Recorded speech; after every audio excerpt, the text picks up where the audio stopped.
ഇതാണ്: തീർത്ഥാടകനെ സംരക്ഷിക്കാൻ ദൈവത്തിൻ്റെ നിയമമുണ്ട്. എന്നാൽ ഇനി എൻ്റെ നാമത്തിൽ തീർത്ഥാടകനോട് കൂടുതൽ സ്നേഹം കാണിക്കണം.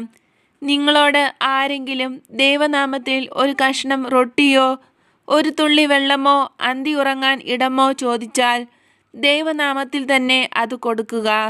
ദൈവം നിങ്ങൾക്ക് പ്രതിഫലം നൽകും. എല്ലാവരോടും നിങ്ങൾ ഈ രീതിയിൽ പെരുമാറണം, നിങ്ങളുടെ ശത്രുക്കളോട് പോലും. ഇതാണ് പുതിയ നിയമം. ഇതുവരെ നിങ്ങൾ കേട്ടത് നിങ്ങളെ സ്നേഹിക്കുന്നവരെ സ്നേഹിക്കുക, നിങ്ങളുടെ ശത്രുക്കളെ വെറുക്കുക എന്നാണ്. ഞാൻ പറയുന്നു, നിങ്ങളോട് വിരോധമുള്ളവരെയും സ്നേഹിക്കുക. ഞാൻ പറയുന്ന രീതിയിൽ നിങ്ങൾ എല്ലാവരെയും സ്നേഹിച്ചാൽ ദൈവം എത്രമാത്രം നിങ്ങളെ സ്നേഹിക്കും എന്ന് നിങ്ങൾക്കറിഞ്ഞുകൂടാ. കർത്താവായ ദൈവത്തിന് ശുശ്രൂഷ ചെയ്യുന്നതിനും ദൈവത്തിൻ്റെ